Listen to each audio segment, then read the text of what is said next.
We have sad news in the world of acting today. Um, Sir Thomas Sean Connery has died, even though he just went by Sean Connery. He was one of the original James Bond movies, and he would be the second Bond. He played the original James Bond, and back in the '60s, I think was when he had did it, and then he was in I think seven of the James Bond movies, like the original ones back in the '60s and '70s, and then he just died, and he'd be the second Bond person to die other than Roger Moore. But Sean Connery was 90 years old. Doesn't give a cause of death, but I'm gonna guess old age because he was 90. He had acted from '54 to 2003, and then he retired for 9 years before coming back to do one movie in 2012 before retiring again. And he was married twice. He had one kid, Jason. Um, he also had served 3 years in the Royal Navy from '46 to '49. Um, he was a seaman, according to rank. When he started off acting, he started off in small theater productions until he got his break when he and he broke out with in stardom when he did the Bond films. He became a major actor with the success of his Bond role. His films also included Marnie in '64, Murder on the Orient Express in 1974, The Man Who Would Be King in 1975, and A Bridge Too Far in 1977. He also did Highlander in 1986, The Untouchables in 1988, Indiana Jones and the Last Crusade in '89, and The Hunt for Red October in 1998, and Dragonheart in 1996, The Rock in 1996, and Finding Forrester in 2000.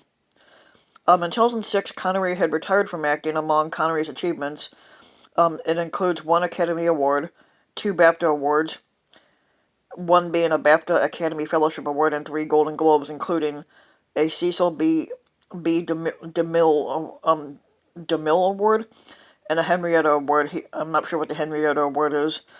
He received a Lifetime Achievement Award in the U.S. with the Kennedy Center Honor in 1999. Connery was knighted in the 2000 New Year honors for services to film. In 2004, Connery was polled by the Sunday Herald as the greatest living Scot, and in a 2011 Euro Million survey as Scotland's greatest living national treasure. In 1989, he was voted by People magazine as being the sexiest man alive and the sexiest man of the century in 1999.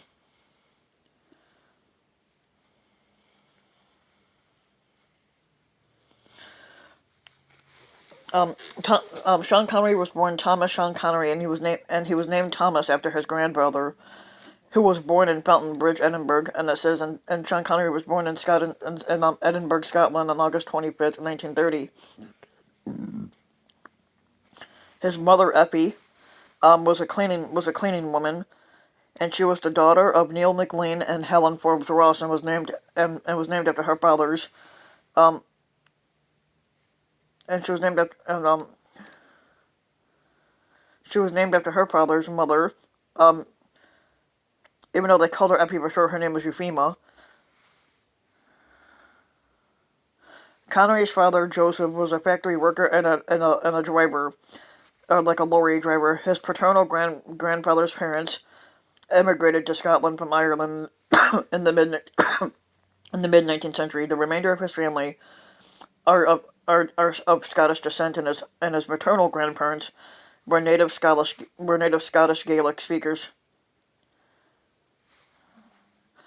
His father was a Roman Catholic and his mother was a Protestant. He had a younger brother named Neil, and Connery has said that he was called Sean, his middle name, long before becoming an actor, explaining that when he was young, he had an Irish friend named Seamus, and that those that knew him both had decided to call Connery by his middle name whenever both were present.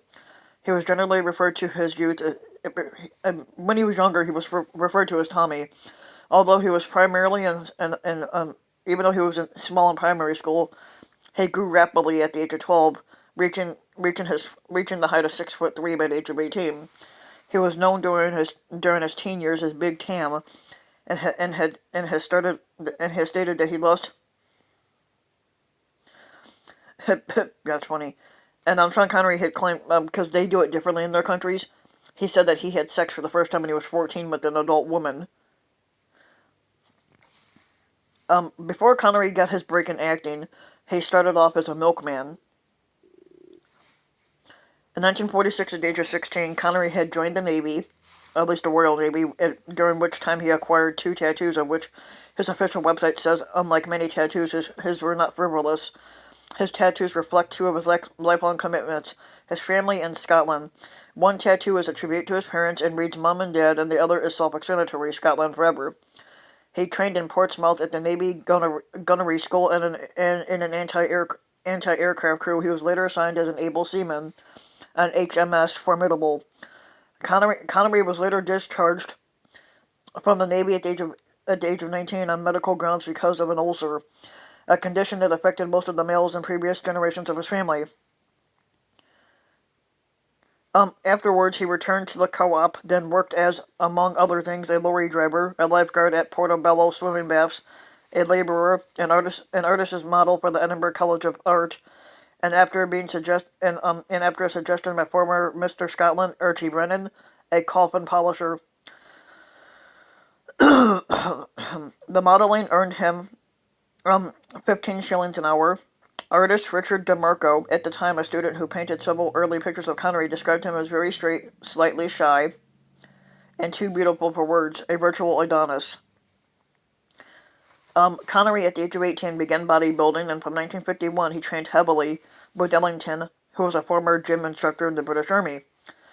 While his official website claims he was the third in the 1950 Mr. Universe contest, most sources place him in the 1953 competition, either in third or in the junior class, or failing to place in the tall man classification. Connery had stated that he was soon deterred from bodybuilding when he found that the Americans frequently beat him in the competitions because of sheer muscle size, and unlike Connery, he refused to participate in athletic activity which would make them lose muscle mass.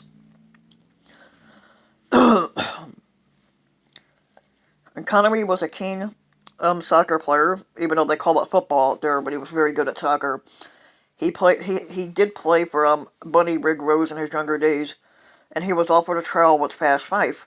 While on tour with South Pacific, Connery had played in a match against the local team that Matt Busby, manager of Manchester United, happened to be scouting.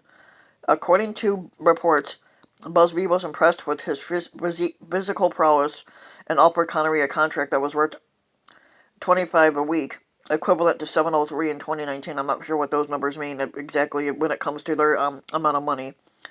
Immediately after the game, Connery admits that he was tempted to accept, but recalls, "I realized that a top-class soccer player would be over the hill by the age of 30, and he says that I was already 23. I decided to become an actor, and that turned out to be one of his most intelligent move decisions."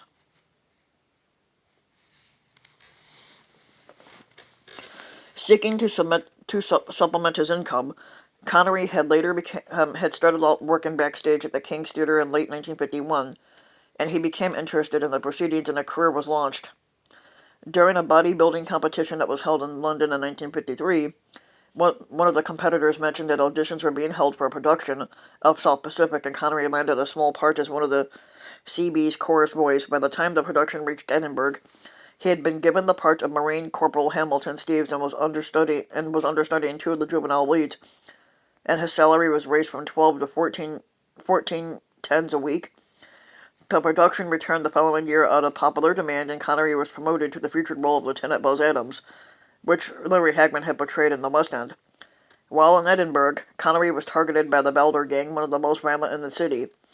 He was first approached by them in a billiard hall, where he prevented them from stealing his jacket, and was later followed by six gang members to a 15-foot high balcony at the Palace.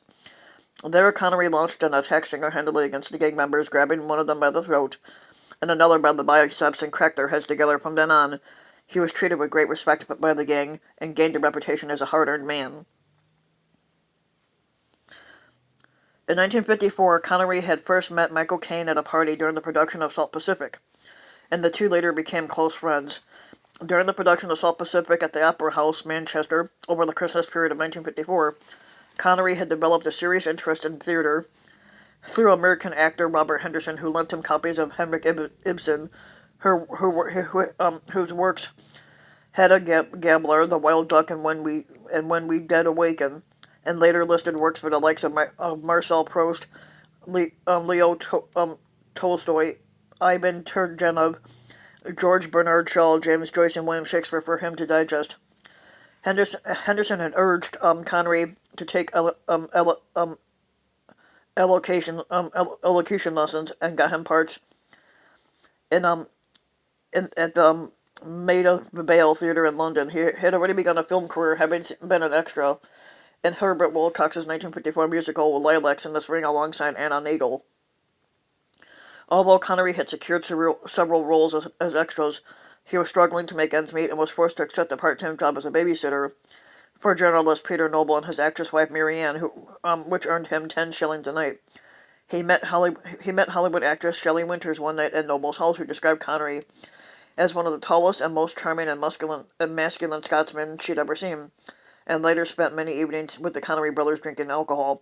Around this time, Connery was residing at as a TV presenter, Lou Gardner's house. Henderson landed Connery a role for like 6 shillings a week at the Q Theatre production of Agatha Christie's Witness for the prosecution, during which he met and became friends with fellow Scot Ian Bannon.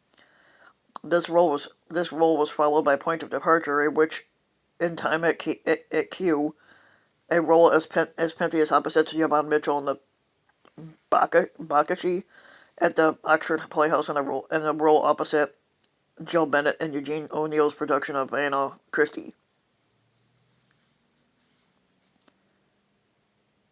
And he got his role of James Bond in the early '60s, and there's so much more to read on this.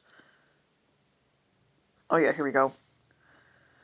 Connery's breakthrough role came in the role of British secret agent James Bond. He was reluctant to commit to a film series, but he understood that if the films succeeded, his career would greatly benefit, and he would play James Bond. He would play James Bond 1, 2, 3, 4, 5, in 7 different films.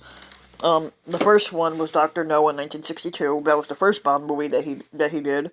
And then From Russia with Love in '63, Goldfinger in '64, Thunderball in '65. You Only Live Twice in 1967. Diamonds Are Forever in '71, and Never Say Never Again in 1983. All 7 films were a success.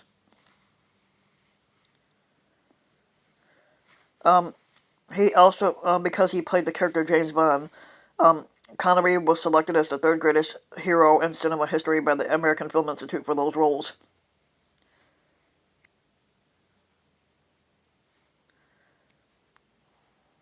And then, like I said, he did the Indiana Jones films back in the...